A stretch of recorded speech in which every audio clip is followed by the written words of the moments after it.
Okay, so it is 6. So let me get the music turned down some and get to the right camera. So welcome.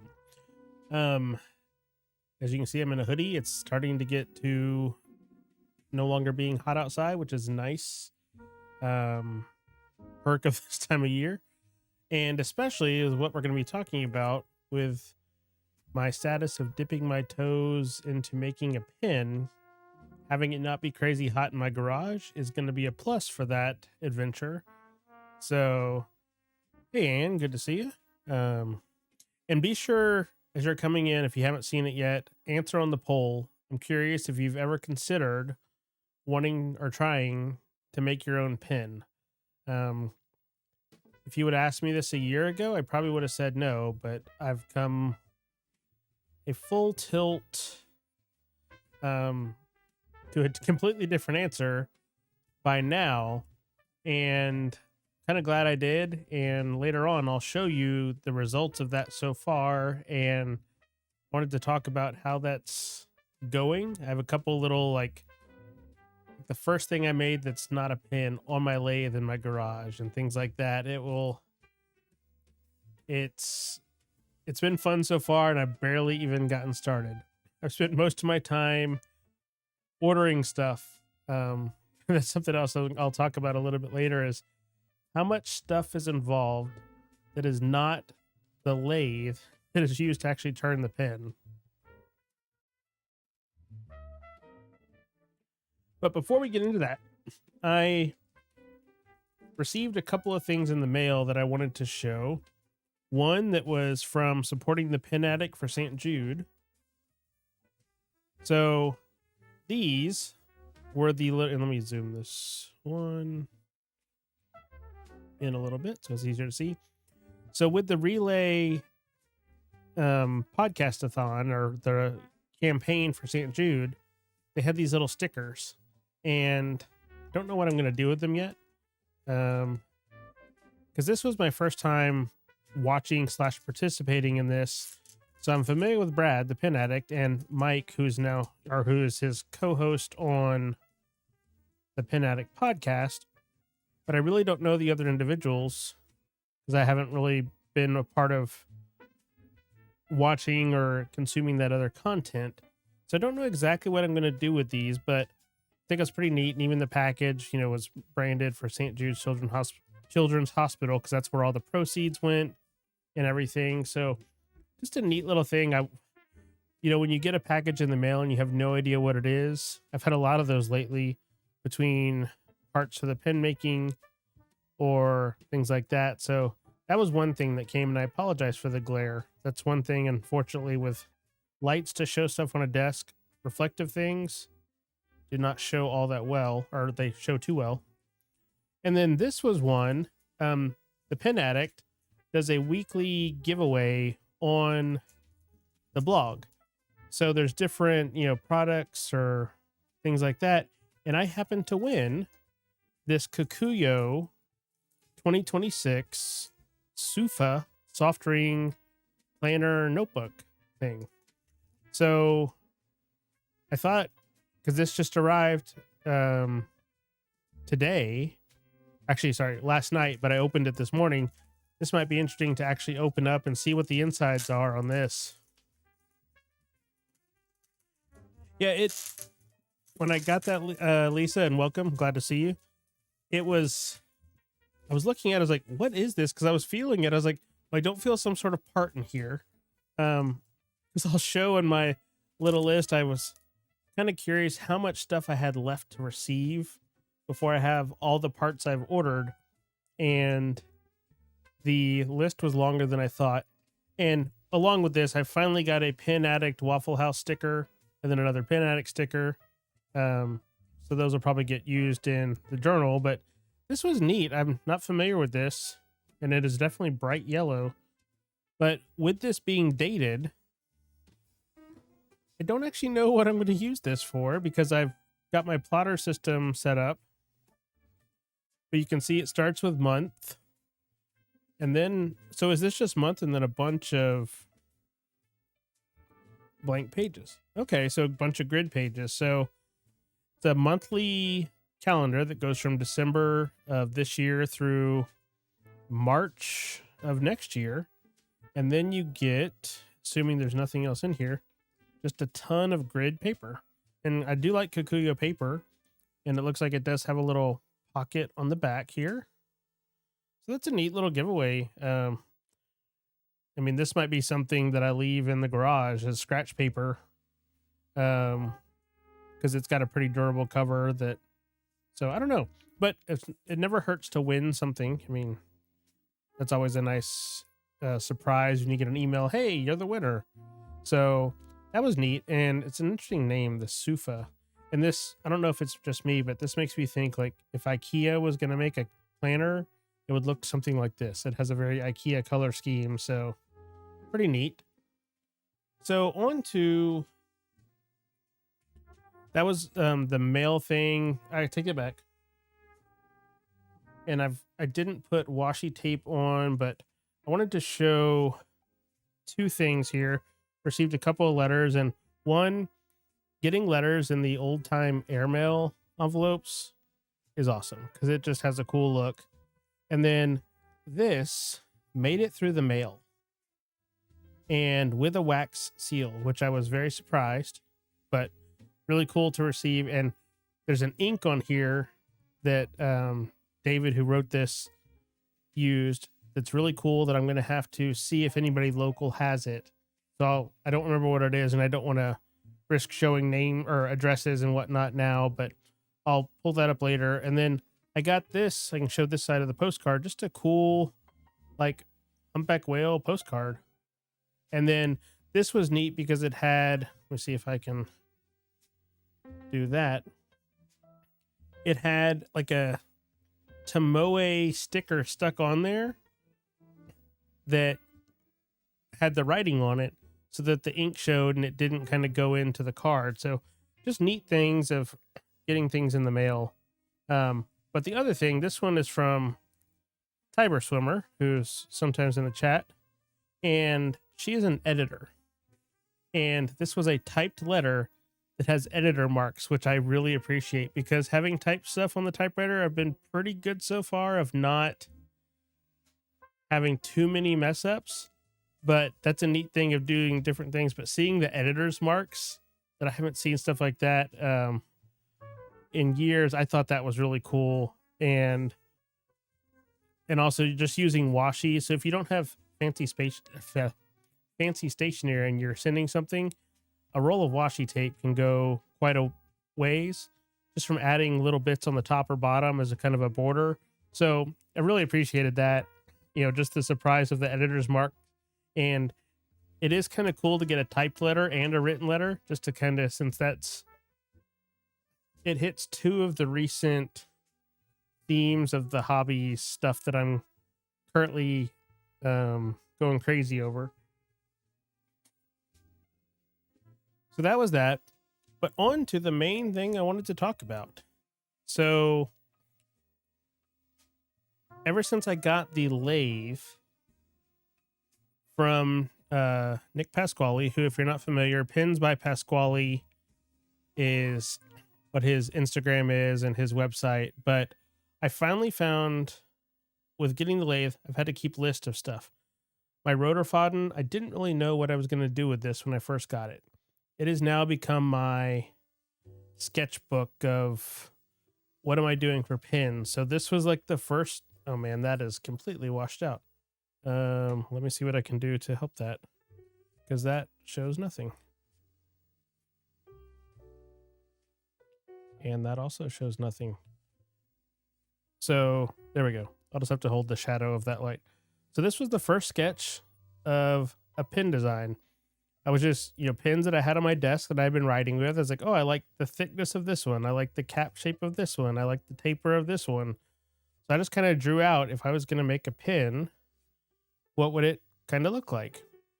And when I show the pin, one of the two pins that I made this last weekend here in a minute, I'll actually hold it up to this because I tried to draw this mostly to scale, and we'll see how close it is to the drawing. Because this, when working with Nick at his shop, I went there this last Sunday and we made two pins from start to finish. I left there with one that's a fully polished finish and one that's a matte finish. And I can only show you one because the matte finish was for Beth, and she had to take it to work with her today because this is the day she goes to the office, and she's been using it nonstop. And so I can show a picture of that one, and I have a little bit of the material that was used in another similar pin that was the inspiration. But yeah, so I drew that in there. And then this is another like smaller shape that's kind of similar, that's a little more simple because I'm getting started. Most of my pins are going to be really simple once I figure out if the shape works and how to make the shapes, because I understand the general process, but there's a lot of detail work because it's 10% making and 90% finishing. And so along those lines, like I've been sitting here, fully written out like list of stuff when I was, didn't silence my watch. Sorry about that. So I had gosh, that light is, I don't know why it's different tonight. It's not showing writing, but just writing notes of steps and things and then rewriting them so they're in a better, like when you're cutting the blank, you cut and you mark which things so your patterns line up, which we were able to do. And I'll show that here in a little bit. And then, what's your extra so you don't discard the wrong thing. And it's that kind of thing. And then I've also really appreciated the Lamy tri-pin. This has become the go-to in here. And now that I'm not showing the page, I can zoom out one level. The little pocket in the back of this has been really handy to keep this, and then just a little brass ruler, because trying to draw a pin shape, I've been drawing like a rectangle and then hand drawing in curves or things like that I want to add in my whole two drawings. But I've been taking this down into the garage with me when I've gone to practice, and just so if I see something or something I have questions, this is where everything for that is going. And I'm glad to have found a use for this. And this is going to be durable enough that it's actually probably going to weather in really nicely, going back and forth. Like there's little bits of some sort of liquid got on here, and, but it's got that cool feeling. So it's got that tactile thing to go with it. But get that put aside. So let me start by, if you remember a while back, talked about when Needle Girl and her husband Adam and Olive Octopus and myself on July 4th, Butler Stationery had like one of the coffee meetups that he has on a regular basis, but it happened to be on July 4th. So Adam and Christy were in town visiting Lisa, and we were all met up at Butler, and Nick was there, and he's like, oh, I live like 5 minutes away. Do y'all want to go see the shop and maybe pour some blanks? So we did that. We went there and we poured 4 blanks, and it was the colors of the dress that Christy happened to have been wearing. That was kind of a version of Van Gogh Starry Night-esque. Hey, Christy, glad to see you here. It's cool that you'll get to see this, because that means at least 3. And if Adam happens to be there with you, all 4 of the blanks that were part of this batch are represented. But So it's some like a dark blue, a light blue, a yellow, and an orange kind of mixed together. And this started as a stick about yay long. And so that I wanted to use that because it had a cool story to the blank. So the first pin that was made of that blank that there were only 4 of. And then this has since become what's left. Was a practice piece, and this, might look like nothing, but this was myself in my garage from what I learned, drilling, putting in the bevel that you'd have for like the edge of the nib unit so it sits flush. So this is not much, but it's a start. I was able to do this in reading my notes. So I was proud of that. And then this is another little trial piece that this already had a hole in it. When I got all the blanks from Nic, there were a bunch of like starter pieces or like leftovers where he had tested stuff. So this already had a hole in it, but I used it to practice, boring in. You can see in there that little inset, just, learning the tools, getting familiar with the controls of the lathe. So just practicing, getting the inside cutting done to a lip.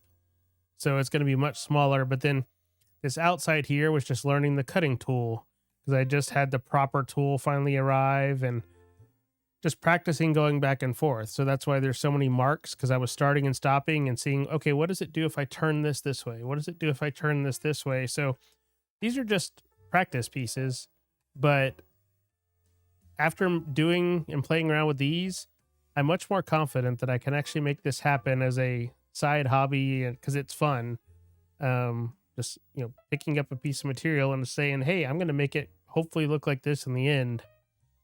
So that's where the material started. And then this is the material that is a diamond cast that we used for the pin that Beth ended up with. And the reason why this material is, so this is a pin that looks very similar to Beth's, but it happened to be one that I guess Nic had started or something like that. It doesn't have the threads in the section, so you can't actually thread a nib unit in there. But Beth saw this and she's like, oh, I want that as a pin. So when I was grabbing another blank to take with me, this happened to be on the top of the stack, so it was kind of like meant to be. So I grabbed a full stick of this and took it with me, and I wanted to do 2 pins so I could kind of see what's happening on one, which was mostly on this one, and then I was replicating it on my blank so that I could see what to do. And then Nic was helping, okay, yeah, go in a little further, kind of talking me through it, because, I wanted to go slow and steady. We did have a little bit of a time bracket, but I like that because then we were able to stay focused and to it. But this is what her pin is made of, and it's going to be the same shape almost exactly of the one that I made. And then I was playing around earlier when I thought, oh, I could show this because this happened to be on my desk. My next goal is to make a section, because I have this leftover material, make a section myself that will thread in here that will make this a second usable pin, because that's perfect practice. I have a piece that I can measure myself and go through the steps of turning it down to the right dimensions, finishing it, and see if I can get it close to, the finished product here that Nic had done, who's, making wonderful pins and has been for quite some time, where I am like complete amateur, but this has already been just a blast and I barely scratched the surface. But let's get to the actual pin that I made that I'm stupid excited about. So here we go. This is the pin from the other part of this blank. And the blank all looked kind of dark like this when we started. And then when you turn it in, it's when the colors popped. So you have all those light blues and the orange there. And when I was talking about drawing out on the document of how you cut it, so this has 3 starts, but this is the way that when we saw the outer yellow, the slight bit on the blank, we're like, oh, you want to cut it so your cap and your body, you have a better chance of the patterns lining up. And I think we kind of nailed this.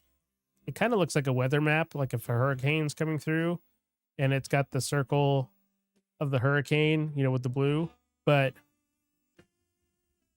yeah, this is the pin. And then what you saw last week, I was gifted an engraved D extra fine nib. And this nib was done by Engraver India on Instagram.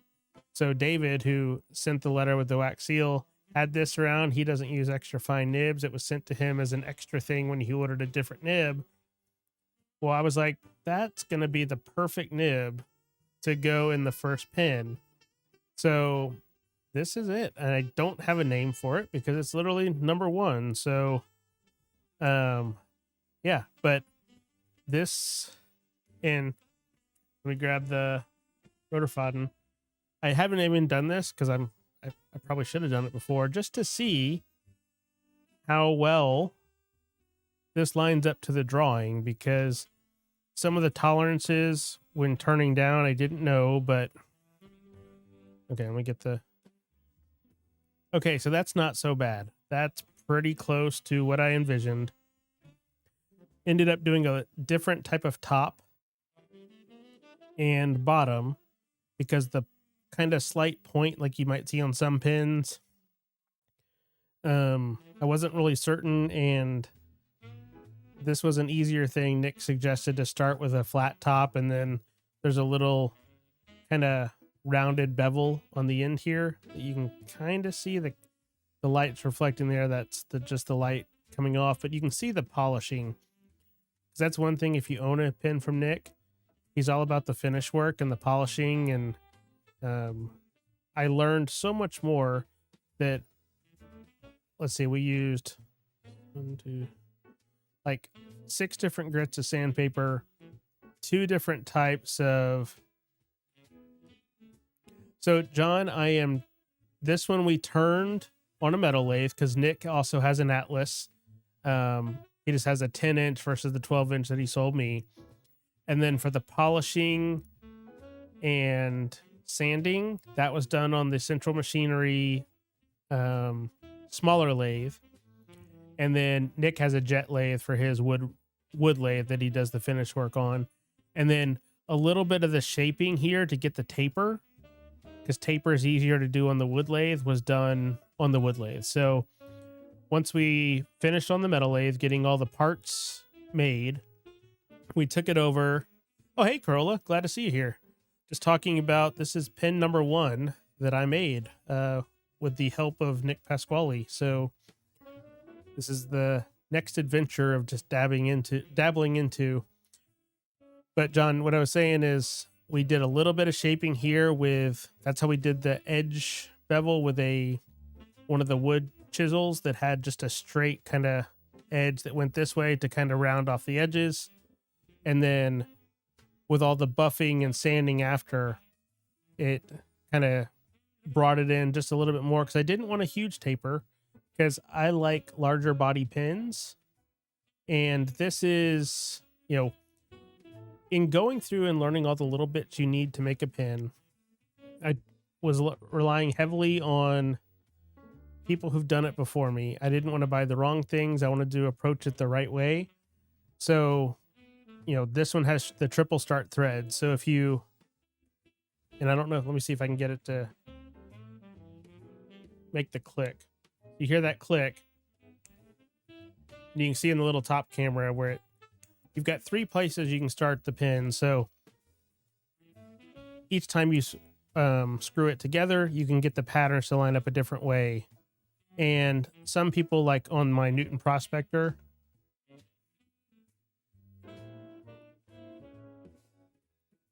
okay, I don't know what I did here. Oh, sorry about that. I hit a button and it muted everything in my ears. So on the Newton Prospector, because it's got the triangular shape, when Sean does it, he has a little logo that's engraved that you can't see on here through the pattern, but you put the nib up to the logo, and then when you screw it in, you get the lines to line up. So with mine, I don't have that. So I've just been kind of lining it up. I've learned that if I go yellow to yellow and then kind of turn it back so I get a click, then it'll line up in the right, where it kind of looks like the hurricane pattern, which that's how I've been leaving it. But yeah,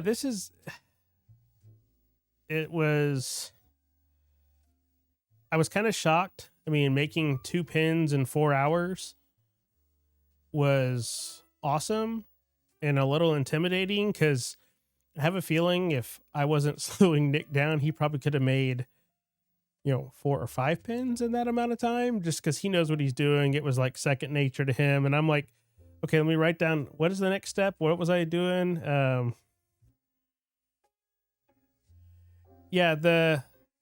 And John, that's where I think it depends on the pen maker, just from talking to different ones, interviewing them for the podcast and things like that. Some people prefer the metal lathe. Some people prefer the wood lathe. Some use both, because it's easier to do some things on one, like for the metal lathe, for cutting the tenon, which is the main thread part, like on the back of the section or the body here. You can do that a lot easier. Well, like Heinz Pins makes a tool that a lot of makers use. It's called a tenon cutter. So it kind of turns the right size. So then it leaves it where you can just thread it. But there's a lot of specialty tools, like for doing the outer threads here of your cap and the inner threads so the section goes in. That requires a special apparatus where it holds the outer die and the inner tap, so it's doing them at the same time. So you're actually turning 2 sets of threads. And then, with cutting threads, you don't want to risk breaking the material. So you have to put the right lubricant on. You have to use this. So there's a lot of things involved. And what I was talking about earlier is just the stuff that still has not arrived yet. I was making a list today while I was on a meeting at work, because that's what you do, when you're on a meeting and you're not talking. So this is all like, okay, I'm going to have to do something different about the light next time. This is all parts before I ordered them. That was just one little bit of the list. And then the one from today of what still is not here is this. Now, a couple of things did arrive, and I have a box over here that I'll show of some, but there's some decisions you have to make at the beginning, like what size threads do you want to use? Because the thread tap part that's doing that, the 2 at 1, that's like $250 to get that, but you need that particular thing. So I chose 13 millimeter threads, which was kind of the, some people will use 12 or 14 on really big pins. 13 is kind of the common. So I did the 1, and I was like, I'm going to start with that. Make sure I know what I'm doing, keep it simple, and try and, make some things that are repeatable. And before I jump too far in, because I also know myself, when I do a hobby, it's all or nothing. And I could very easily have said, oh, of course I'm going to need the 14 and the 12 and this and this. So I've been relying heavily on Nick's guidance and teaching, which, by the way, Nick has been a great teacher so far, answering all the questions, because I ask a lot of questions, because I try to wrap my head around doing it. And even the things like, what nib are you going to be a Bach pen maker or a Yovo pen maker? Because most choose one or the other. And most of Nick's pins are Bach. He had the stuff for Yovo, but because I was going to do this nib and I own more Yovo nibs, that's the direction I chose. But speaking of, I had to get nibs. So I have 8 nibs now. And since I was ordering them, and the first time we filled up the pin that we made for Beth, we used an old converter that I thought, I had a Yovo nib unit or like feed snap the other day in a pin. And I thought, oh, that's why the ink leaked down into the pin. Well, it was the converter. So freshly filled pin, and there's still remnants 3 days later of purple on my hand from filling or dealing with that. But I bought 2 extra fine, 2 fine, 2 medium, and 2 broad, and then 15 converters, because I don't want to repeat the incident I had before. So some of my older converters that you don't think of necessarily are going to be replaced with new ones, just so if the converter seems like it's a little wonky, I'd much rather put a new one in and, hopefully cut down on future messes. But yeah, so I'm at this point, and I had someone ask, probably a little bit jokingly, maybe not, of when can they order a pin? I was like, I have no idea. I don't plan on selling pins for quite some time because I need to make pins, and I need to make bad pins before I can make good pins. And, making this first one with Nick, it's not always going to be like that. If I'm in my garage on my lathe making, it's not going to look like that each time. It's going to be, if I could instantly make pins that look like this all the time, that's one thing. I know the first pin I make completely by myself is not going to look like this. It'll be usable, but it might not be pretty. And then just figuring out shapes, because that's one thing is, there's so many different pin options. They're all going to be a cylindrical option that will write, but finding a shape that I like to use, and, yeah, I wouldn't call it a bad pin. It's just going to be not the prettiest pin. It'll be functional, but I don't have any kind of expectation that they're all going to turn out looking like this, because I think this turned out awesome. It matched my drawing. And then the matte finish that maybe for the next stream, actually next week, I guess. Is next week Thanksgiving already? So I'm probably not doing a stream next week, but some stream in the future, I will snag the one I made for Beth, or maybe have another matte finish pin to show just the differences. Because it's neat that the only difference between the two is you do all the sanding and everything up to a point. Oh, it's 2 weeks? Okay. So then there probably will be one next week. Time, what is time even? I can't believe we're halfway through November already. It seems like October just started. But yeah, this is just, I've been using this nonstop, and I inked this up with the Ackerman Israel Zeblau, I think is what it's called. And let me see if I can actually, with the light like it is, write something that is not going to completely blow out and the camera will show it. I mean,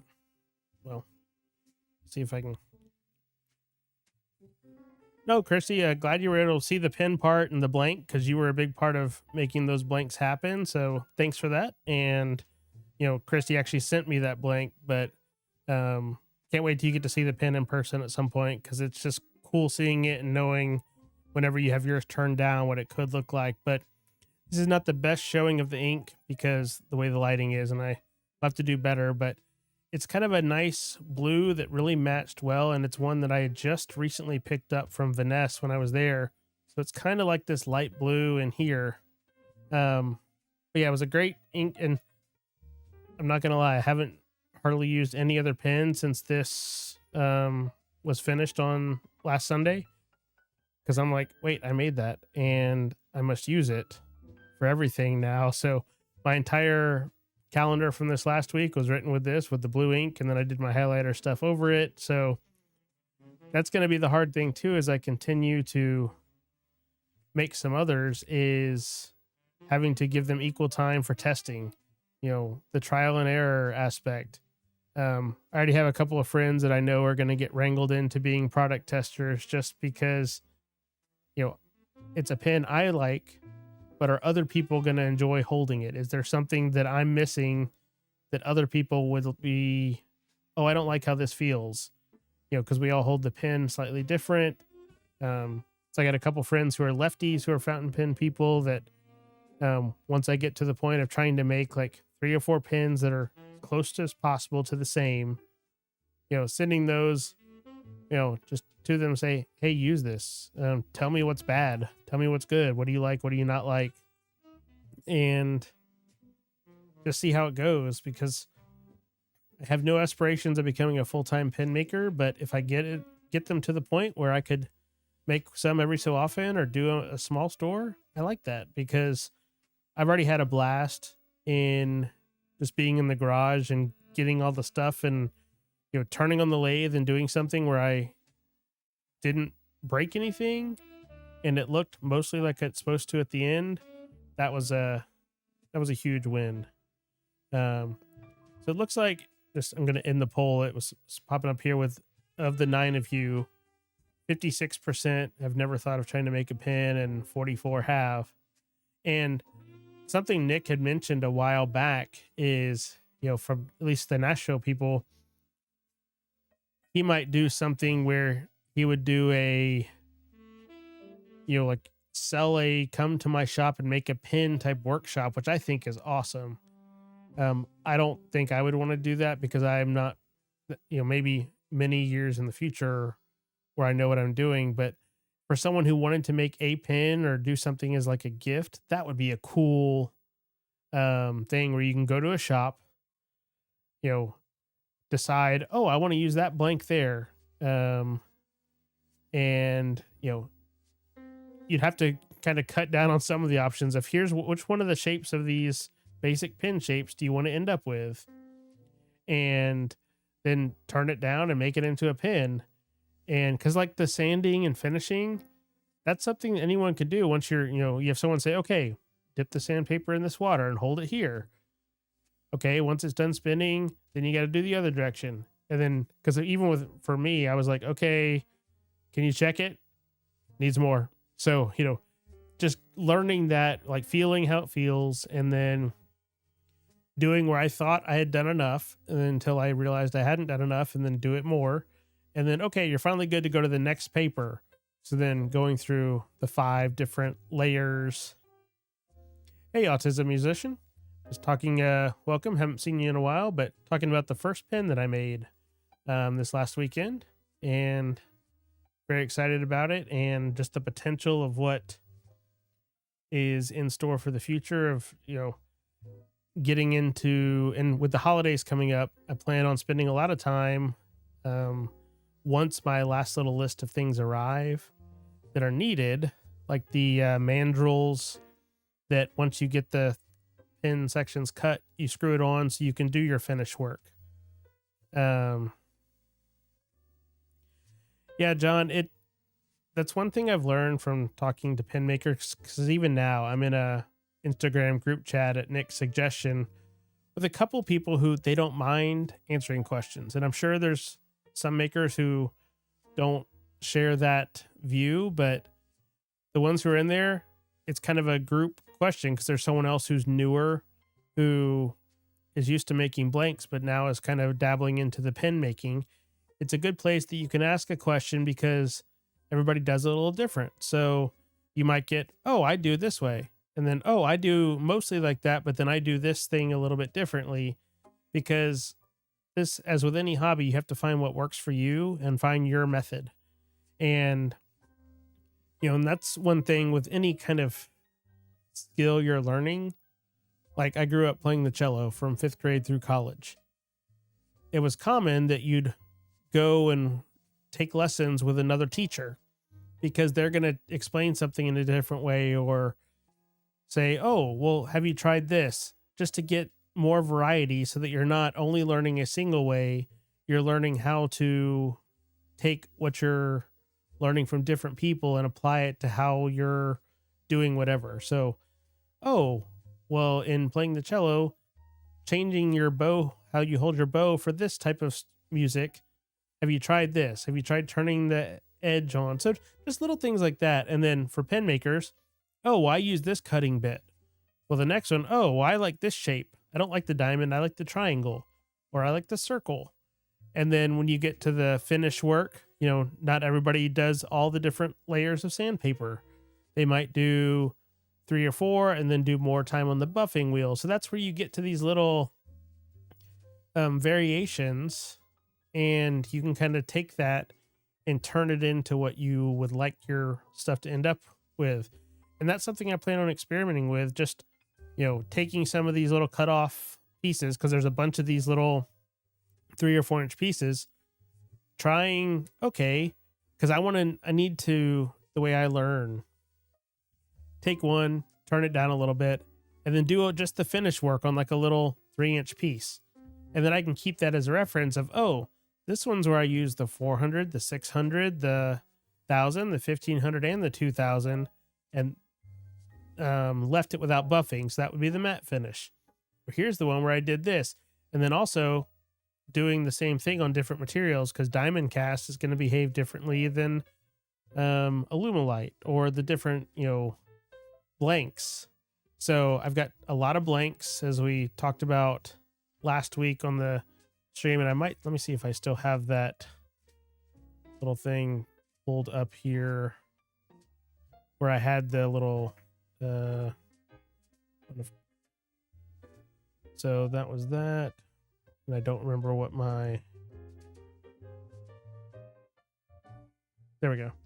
So if you didn't happen to catch last week, this was just the progress I was showing of turning my garage into like a pin-ish ability where I wasn't stepping on stuff and things like that, but trying to get to the blank picture.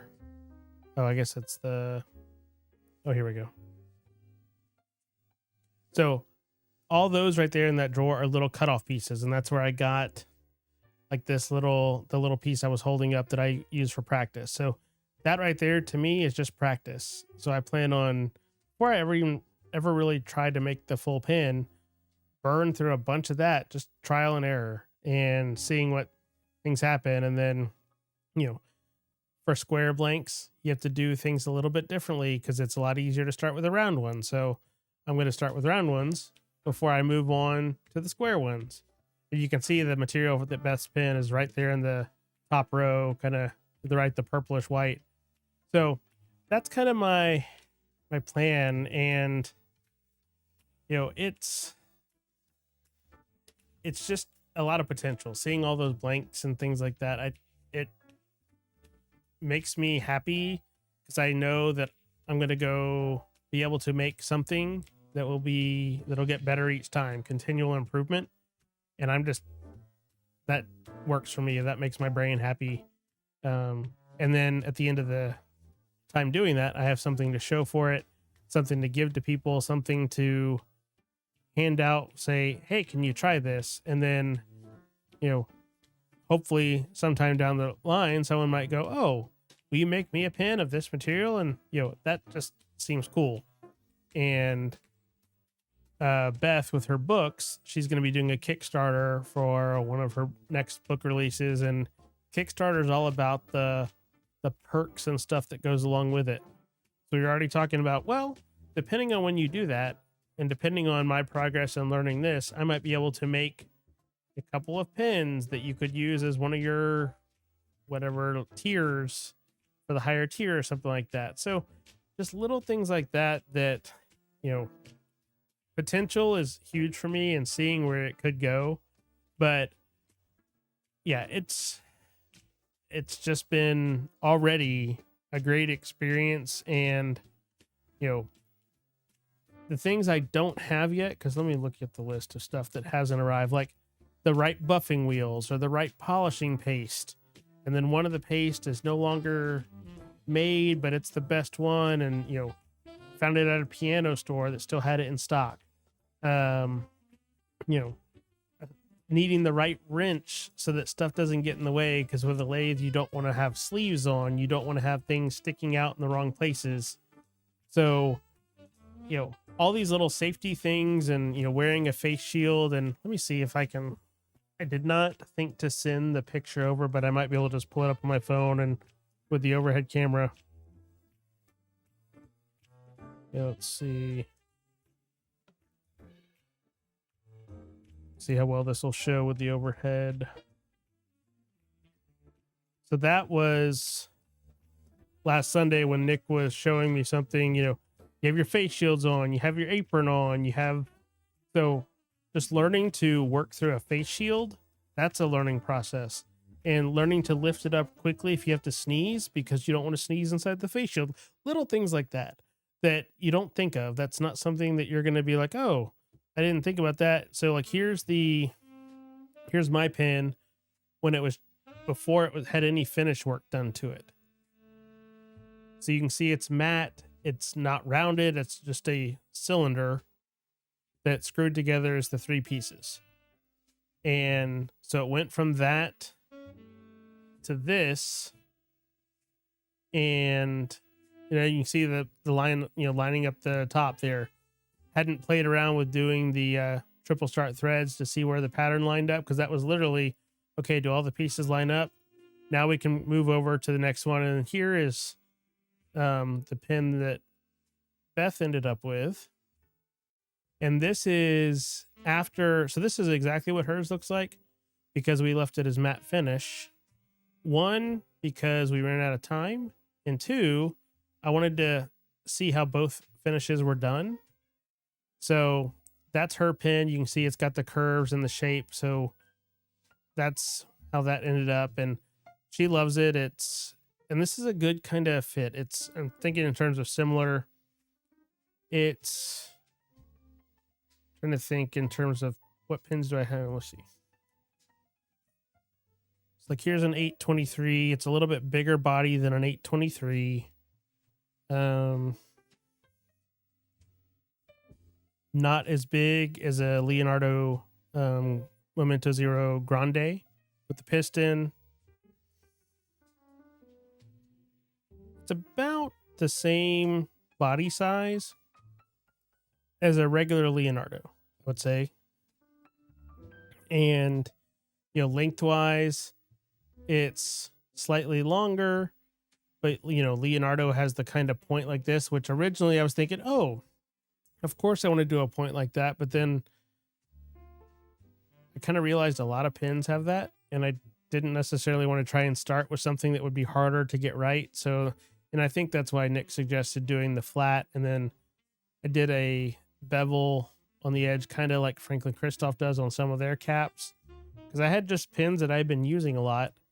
Okay, I liked this part of this. I like the length of this, and I found myself at my desk. I have these little calipers. So as I grab a pin out of my pin block, oh, I kind of like, what's the measurement of this? So as I'm trying to think of a design that's not copying someone else, that's my version of what I'm making, how would it, what dimensions do I want to do where? And that's where, there's only so many ways you can make a pin before something's gonna, be similar, but there's still ways to make it your own. And you notice that with pin makers, they have different models of, some that are more basic, some that are more advanced, some that are uniquely theirs, like the Newton Prospector. That's just a very Sean pin, but, well, not Sean pin, but you know what I mean? Pin by Sean. I'm trying to see. And then this was the finished, getting in the Jeep to drive home. These were the 2 finished pins. And that was just a crazy, like, okay, this was 4 hours ago. These didn't exist. So I don't know.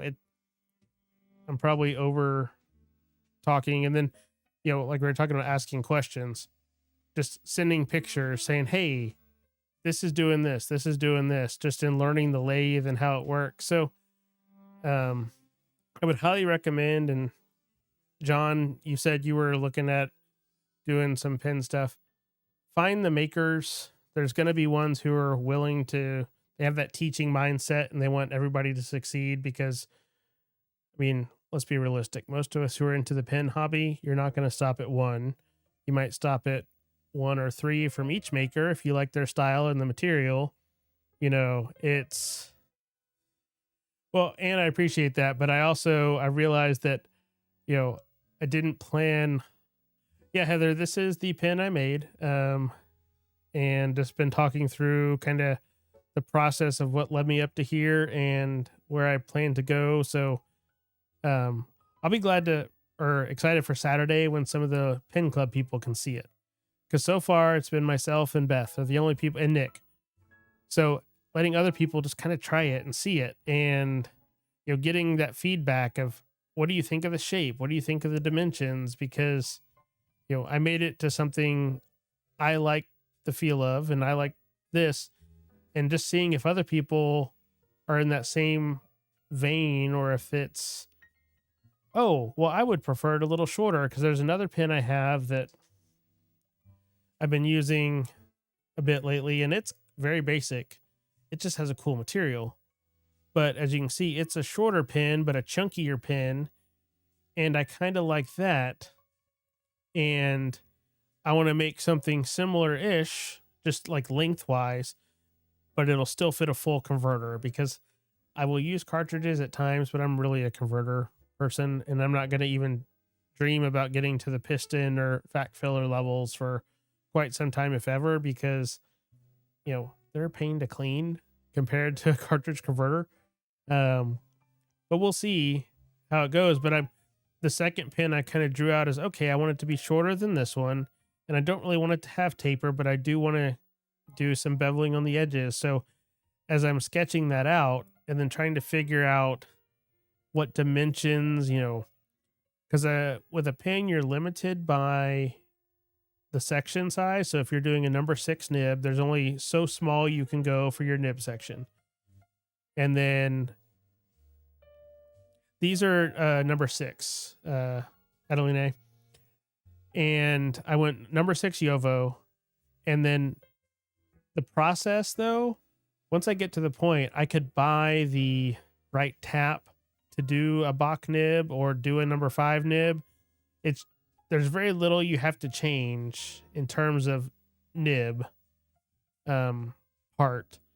It's just a matter of, and then learning the math, because in the lathe, a lot of pin stuff is metric. The lathe is SAE, or not metric, I guess SAE, but can't think of the other term for it. So, okay, I need to take this off. And then when you're doing something, because it's round, whatever number you do, it's actually double that, because it's taking that amount off of each side. So that's the part that I know I'm not fully there yet, because that's, I think, going to come better with time, or making a chart where, okay, I want it to be the same as this. And that's where, because Nick said, part of a reason why I think I got so many blanks, him and his wife are looking to move soon. So he was cleaning up his shop and kind of clearing some stuff out. And he looked up to where he was going to look at his reference chart. He's like, wait, I took that down, because they had people come in like the next day to take house listing photos. So he was looking for the chart, and that really tells me if someone who's doing this all the time is still referencing a chart, then I'm definitely going to want a chart, just as that reference where you can kind of glance up and, double check yourself. You know what you're doing, but you don't. And then I appreciate Nick he has like a little tray that these are the drill bits you use for a Yovo. And it has a label on it that says Yovo. It has the right tap, the right die. So that way you can kind of take that out, do the part of the section, put it back in your tools. So that way you're not confusing anything. And just little bits of, okay, you want one of this good thing, and then buy 2 of the cheapest one you can find, because it saves you time. It's like when you're drilling a hole. So where's that other piece? So in drilling this hole here, this actually is 3 drill bits and a little bar that goes in the middle to bore it out. The first drill bit is just a pilot hole. So it's a tiny little bit. He's like, you use that on every time you're drilling out. So get a cheap holder that you can put in just for that, because it's faster to pull that out, and instead of taking it out, changing the chuck, doing stuff around. So being able to buy cheap versions of some of these tools to give you back time, how valuable is your time? I would much rather be able to pop that in, do the pilot hole, pop it out, pop in the other one that has the right drill bit, and do that, versus spending 10 minutes changing 2 drill bits back and forth. And that's also where, I know Nick does it at times, and other makers. I think it was Abigail Markoff was posting on Instagram, was, hey, today I'm doing caps, or today I'm doing sections, because when you get all the tooling out, they're the same dimensions, especially if you're making multiple pins that are the same. So you might go through, okay, today is a section day. You have all your pieces cut, but you're just taking out the section part, and then you can just pop it in, do the 3 or 4 bits you need, get it to a point where, you have you're not having to change tools as much. Get them knocked out in kind of assembly line ish if you're making similar styles. And that's something that I want to do is with some of those little cutoffs like this, like the little leftover pieces, it just makes some sections. And those sections could eventually go on a different body, but maybe not. Because if you think of like, it's like my TriStar pin. One thing I love about this pin that Scott makes is he does all the wood pins, which I have no interest in doing the wood because that just adds more difficulty. But, this, I don't have to match the body to the section. Think of how many pins you've seen where the section is one material and the body and the cap are another. So if I make sections out of just, some of the materials I have are like a single color, like turquoise or black or red. And then that can be paired with something else later. So that's a good way for me to kind of do like maybe 3. I'm going to make 3 sections. And if that takes 2 days to get them right, that's fine. But then I can learn the process because I don't want to learn to make one pin. I want to learn how to make whatever I want to make. And that takes time and, figuring out how it's going to work for me. But just the going from, okay, this already had a hole and boring it out to this started as a solid blank and getting it. And even with this, I didn't have a nib unit down in the garage. Well, I bored this out a little bit too much. So, learning those tolerances, because you want the lip on the Yovo unit just barely sit in there so it sits flush. So little things like that will come with time, but I don't know. I haven't figured out how I want to do an actual video on the channel for this because I don't want to make a video where something is not correct. So that's why I wanted to talk about it on the live stream, because it's not showing, oh, I'm turning something. It's showing a finished product, or like, that's why I grabbed the other couple little pieces because, oh, it kind of started like this and it, and that's kind of how I think even when I make a video, I'm going to do that approach, not showing making the pin per se, but showing, getting 2 blanks that are the same. Here's an starting blank. Here's one where they're cut into pieces, and here's one of the finished product. And then I can talk briefly about some of the steps in the middle, but I don't necessarily have to show it because I don't want to show. I would hate for someone to look at a video of mine where I am the amateur and have them learn something incorrectly. I would hate that. And I would probably never know about it, but I would still hate it. So I would much rather limit that and leave the kind of making videos to other people who know what they're doing. Maybe in the future, I'll get to that point where I'm like, okay, you know what? Maybe I can do that, but I'm not there yet. So I don't know exactly what's next, but I hope with the holidays, we have a family member who has a birthday around Christmas. So I've got 2 or 3 weeks. I might be able to make some sort of pin that is giftable where I'm not having to sell it. Oh yeah, and that's something Sean, because I picked up that Prospector secondhand, and when I was in Arkansas last time, I handed it to him. He's like, "Oh man, this is not in alignment, correct?" And the first thing he did was like he unscrewed the nib unit and got it screwed in. And he's like, "Oh yeah, you line it up with this logo," because I didn't even see the logo because it blends in so well with the striped pattern, and it's like very faintly in there. So I'm like, "Oh."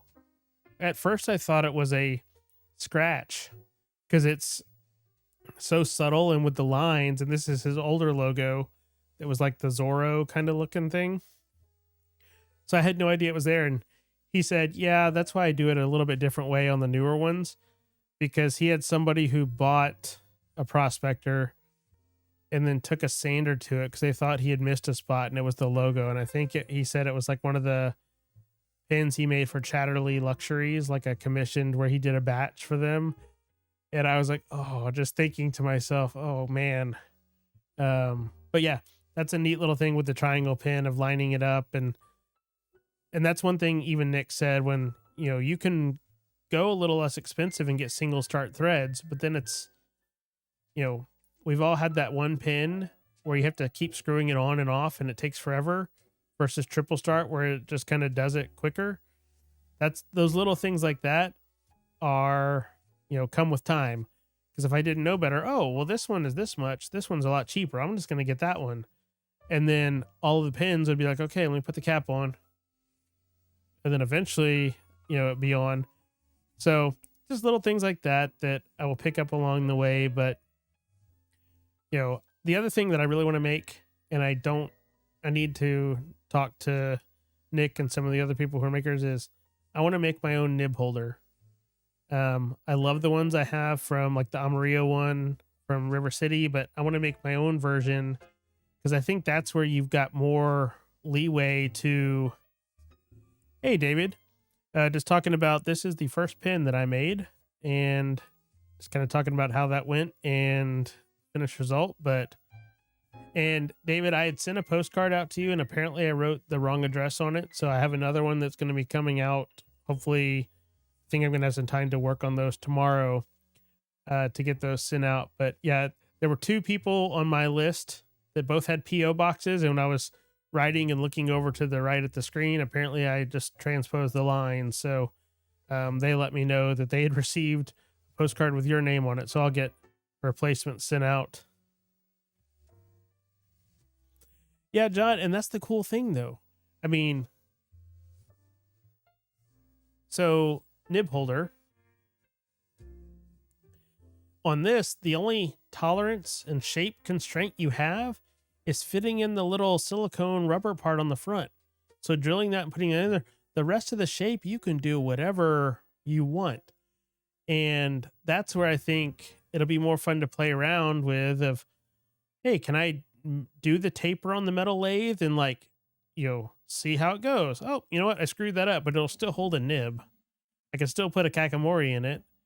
And there's times where having a shorter nib thing. So if I screw up the end, nothing's stopping me from cutting it off and rounding it and little things like that. So, and then of course, when you research something and you look online, like I saw someone, because, the way things are suggested, I think it was on Facebook, where they used a router bit and put it on a lathe and it made a perfectly rounded top pin. I was like, huh. And then that makes me wonder, so is that what Matthew Martin's doing to get this perfectly round top on the pin here? So as you learn the tooling and kind of how it can be used, it kind of shows, oh, okay, that's probably how that's made. And I don't know about any of you, but I was the kid who took apart everything just to see how it worked. And as I'm learning this process, I'm like, oh, well, that has that shape. So that was probably done by doing this, because that helps my brain. It's going to end up looking probably like this, but not as good. But eventually it could look good. So that's how I'm kind of thinking about some of these things. And then, I know when you get into the different materials that adds in, because the diamond cast that Nick was getting rid of all of his diamond cast because that material chews up tooling faster. And, that's something that's good to know, because as I have limited tooling, because I have not yet entered the realm of buying multiples of all the things, I want to be cautious with what I'm doing. I don't want to use a bunch of diamond cast as my practice blanks. I want to use the other stuff that's not going to chew up the little carbide bits, because, this, I should have brought one up here, the tiny little triangle carbide bit that's the size of a thumbnail, but a diamond shape. Those are $8 or $9 each for the knockoff Chinese made version. So when you think in terms of scale and diamond cast, I think Nick was saying one of the makers got a CNC and they were able to, every 6 pins, they were chewing up a cutting insert. And that's just kind of ridiculous. That doesn't scale. Oh, that's cool, David. I just saw your thing about the roller balls, and that's something I want to do too. Little Hollow Customs. Logan has recently made an adapter that I saw he was talking about that it screws in and will let you use a roller ball on something that's threaded for a Yovo. So it's like a brass section or like an adapter of some sort that I think that would be cool. And that's where I would just rather buy some of those to convert other pins to be able to do that, because especially as I was thinking about, pins for Beth's Kickstarter for her books, fountain pens, that might not be that appealing to people who've never used a fountain pen, or it might be intimidating where they might be more apt to go, oh, a nice rollerball pen or a nice ballpoint pen, and that's where I would have the ability to make the body long enough, and even little things that, once again, everybody does it different, but the tolerance that Nick was telling me on this, if you think of the back of a converter, it's like 5.8 millimeters. Well, if you use a 6 millimeter drill bit, then there's only so much room. So you're not going to get, if you shake the pin, there's not enough room for the converter to click on the inside. So little things like that, I would never would have thought of. I would just use the same drill bit all the way down to the end and just not go too far, where he's using the larger drill bit up until about here, and then that smaller one that just does the end where the converter would go, so you have a tight tolerance in there. In the threads, you could use this bit, but then that gives more play if you want a more consistent, because when I first made this, the threads were really tight. Now that I've kind of used it some, they kind of loosen in just enough to be, and that's something he's learned over time. If you make the threads to a really tight tolerance at first, with normal use for a few openings and closings, then they get to that sweet spot where they're tight, but not a struggle to cap and uncap. Because I'm sure we all have pins that, the threads are just enough of too tight to be annoying. And that's kind of how I felt with this one at first. And he's like, oh, after you open it a few times, it's going to be perfect. And he was correct. So just little things like that now I'm getting that benefit of him having done the trial and error. And then, and even I was thinking about materials. I know enough blank makers now that I was looking earlier today online, and when you're not thinking of making pins, you don't realize how much just a blank themselves can cost. And just looking at that going, oh, wow, that really, people who might be shocked at the price of a pin, and then you realize some of those blanks might be $20, $25 for the one blank.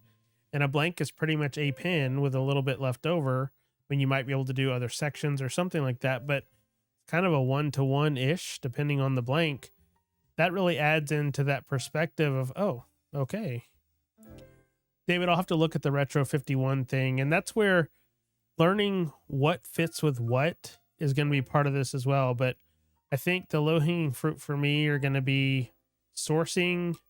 And I think I asked somebody or saw somewhere, the best way to get these little inserts for these nib holders is to buy the cheap, like, batch of Chinese ones and then just break them like the wooden ones and take the little part out, because there's not an easily available source unless you're buying in like stupid numbers.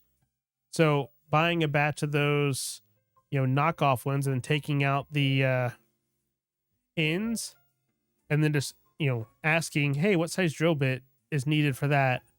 And then, you measure the depth, because that's something even too, like, I liked Nick's approach on some of the measurement. He's like, well, you could measure it, or you can use your calipers and just leave a sample pin sitting in your tray. So he would just go, okay, I need it to be this long.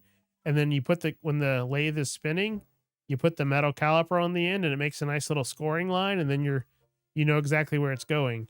So things like that, like just those little tips. I love that kind of stuff, because I'm very much a trial and error person. And that speaks to my brain of, okay, yes, I could go measure it, but then it's a lot faster and more efficient to just pop the caliper, set it on there. It's going to leave a little line and then you continue. So, but yeah, that's pretty much what I had for here. And like I said, the next step, if you weren't here earlier, this was a kind of finished body that's the same material that the pin I made for Beth. This is shiny though, but this section, and Nick couldn't remember the history. I think it was like maybe an extra drill bit or something from whenever this was made, because it's just big enough where a section won't thread in, or a nib unit won't thread in. So this is going to be one of my goals over the holiday, is making a new section essentially making this again to these dimensions of this scrap of material, that I could turn this into a functional pin. And yeah, David, the materials, but also if you like watching random stuff that's just like how it's made, Luke from Papa J, he got a CNC recently, and watching some of the videos he's put up on Instagram as he's kind of learning the machine and working on the programming, I could watch that all day. It's just mesmerizing, where you're using all the same tools you're doing to do this manually, but you're having to program it in order, and it just does the one thing, and then the next tool slides up and it does that, and then the next tool slides up, and I'm like, my brain, I literally, it's one of those things like you kind of have to stop and watch. Like you can't look away because it's just so mesmerizing. And I think there's a lot of people like that, because the show How It's Made was so popular for so long. I don't even know if it still makes new episodes, but I used to just, be flipping through channels, and if that was on Discovery, you have to sit there and watch it. You can't go past it. It's kind of like if Lord of the Rings is on and you're changing the channel, you're committed to watching however long is left on that particular movie. That's just the kind of way it is, at least for me. But yeah, that's what I had. And then, I will keep I love doing the live streams, and I think this is the best way to talk about, some of this kind of stuff that, like I mentioned earlier, I don't want to necessarily make a video on yet, but I want to talk about, because I'm excited about it, and I like talking about what I'm learning. And speaking of videos, I know it's been a bit since I had a proper video out, and I did the prep work today. Oh, John, I appreciate it. Let me go back to the overhead camera. This will show up. I've been testing the Krina Spark paper, so that's going to be the next video. I have all the prep work done now, so I can actually do the filming part.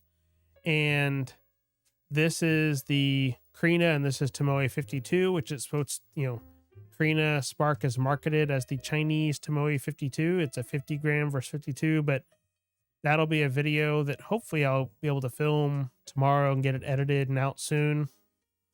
I've been so wrapped up with getting all this lathe and pin making stuff that I haven't really been buying other new things, and making a video on mandrels that you'd put a pin on or things like that doesn't quite have the same vibe for a pin stationary channel. And then I'm also, if you're curious about the Canopus paper, Joe from Gentleman Stationer just got in the A5 notebook size, which I already ordered a couple of those, which I'll pick up this weekend when I go to the shop. And I look forward to using that, because I liked the little Bible size sample I had before. But I really want to, I think for one of those, I'm going to, because it's not really available in loose leaf yet, split the spine and pull some out and punch it and put it in my plotter, because that's what I use on a more regular basis, just to have some to give it a proper test. But I liked what I saw on the small version, and I can't think of why I wouldn't think the same about the larger version. But yeah, so I appreciate y'all, spending some time kind of hearing me geek out about making a pin. I'm really excited about it, and I feel bad for my other pins that have been on my desk, because none of them have really been used this week. It's all been this one. And then, the the last part about making pins is I have to think, everybody has their kind of shtick with what they name stuff. And I don't know what my shtick will be. Hey, Mark, just talking about, and if you're at Pin Club Saturday, you'll get to see in person the first pin that I made. But I don't know what I want to, what kind of naming scheme I would want to use for the pins, and that's the other thing. If I know it's early to do that, but you kind of need to have a name for something like this. I just don't know what theme it is. I mean, what do I want to, here, while I'm talking, Mark, I can pop this. That is the pin there. No, Corolla, I appreciate it. This, I'm sure you get the same thing when you're talking about and doing art. You're excited about it and you're doing it, and you're getting to share it with people. That's kind of how I feel with this. And I'm still early on in it. There's just so much potential, which I'm sure from the artist side you see with a blank sheet of paper sitting in front of you. Pin models, and if I were to do a thing, because the DWRD net, since I own dwrd.net, which, in case you're curious, that's where the name comes from. It's my initials, and I bought that domain January 1st of 2000, because Y2K, and of course you wanted to have a website, so that just dated myself. But I thought about that, and I don't know, there's diving has so many things, and I want it to be easily recognizable names or extremely quirky. I don't want kind of in the middle. I want it to be one way or the other. So I thought about diving, but I don't know. Something will come up. I don't want to necessarily name it after. I mean, I could do, we're big dog people. And when we met, we had 5 dogs. And so it could be something like that. But, I don't know. That's the hard part. Hey, Dragon Drawer. Just been talking about the first pin. And I'll just kind of pop this over here. Yeah, Ed Jelly, I love his phone watch conversion. That if you're not familiar, Ed made a 3D printed holder for... Thanks for stopping in, David. And like I said, I'll get that replacement postcard out to you that I sent to the wrong person. Hopefully leaving out soon, because I have 2 other people who've submitted their addresses, which, by the way, if you're not familiar, there should be a link in the video description. I'm actively soliciting people who want to receive letters or postcards. There's a Google form link you can go fill out, and then once I see names in there, I will be sending out either letters and or postcards. And I had the first international person. They heard me talking about it last week on the stream. So I need to write a letter that'll be headed to New South Wales, Australia, which will be cool. I finally get to use one of my international stamps. But no, looking forward to it. And then, of course, any letters that go out now, I'll have to grab a typewriter for typing some of it and then finish it with writing in this pen with the light blue ink. So just really enthused for that. But next week I'll probably have some sort of short update. I don't plan on spending every stream talking about the pen making stuff, but adding in a little bit here, kind of like I did with the giveaway from Pen Addict at the beginning or something like that. That'll be kind of more if I make stuff, I might show it off, or other progress things, or if I come across cool materials, because eventually, that's the other thing too that I'm trying to think of if I was going to have a color scheme, because for something kind of a branded-esque colors, I would want to get some custom blanks made. So that's the other thing, because I loved how this blank came from 4 of us standing around looking at a dress pattern, and it became this blank. So making a kind of custom blank that would be unique and repeatable, that's the other thing that's already going through my mind, because of course you can't just stop and think about what's going now. You have to think of, well, what about 6 months from now? What about 9 months from now? So that's the other thing with trying to figure out naming scheme. And, I'm going to start with making another pin that looks like this, because I have something I can replicate that is, my design and my dimensions that, you know, I didn't, I took attributes of other pins just in terms of diameters and whatnot, but then, you know, this was my shape and I made it end up looking like the drawing, which I was really pleased. So, you know, as I come up with names and then picking materials that I have, starting with that, because um, that's something to be cautious of or aware of. If you plan on getting into making pins, it has a startup cost that, depending on to what level you go, can be steepish, but it could be recouped if you follow through with it and you um, make pins that you might eventually selling. You could recoup, but as with all my hobbies, you know, I'm doing this for fun. I'd much rather spend money on tooling and this to make pins or play around in the garage than playing golf. I like golf, but greens fees, if you think about people who play golf a lot, that can add up a lot quicker, and you have frustration. Normally, the way I play golf, you have frustration to show at the end of the day versus a finished product. But you know, if you're able to stop in next week, and like I said, I'll have that video hopefully coming out within the next few days on the Carina Spark paper. I got it in the blank, some dot grid and some grid, and I've been using that as one of the papers in my plotter, just as kind of scratch paper, and I'm really liking it. It's pretty darn good paper. So I hope to have that out soon, and then, you know, I might post some more pictures or updates or things like that on the YouTube story or the post page, just kind of showing as the pin stuff moves along. But if there's no other questions coming in from the chat, I think I'm going to leave you there for the night. I have a good friend coming to visit for the weekend because they're going to be in town for a conference, and they're staying here, and they are a pen and typewriter friend. So I'm sure the typewriters will be coming out and pins. And I think she's even going to be able to come with Beth and myself to Pen Club on Saturday. So that'll be fun, of things like that too. So I'm going to leave you there. And until next time, thanks for tuning in, and I'll catch you on the next stream.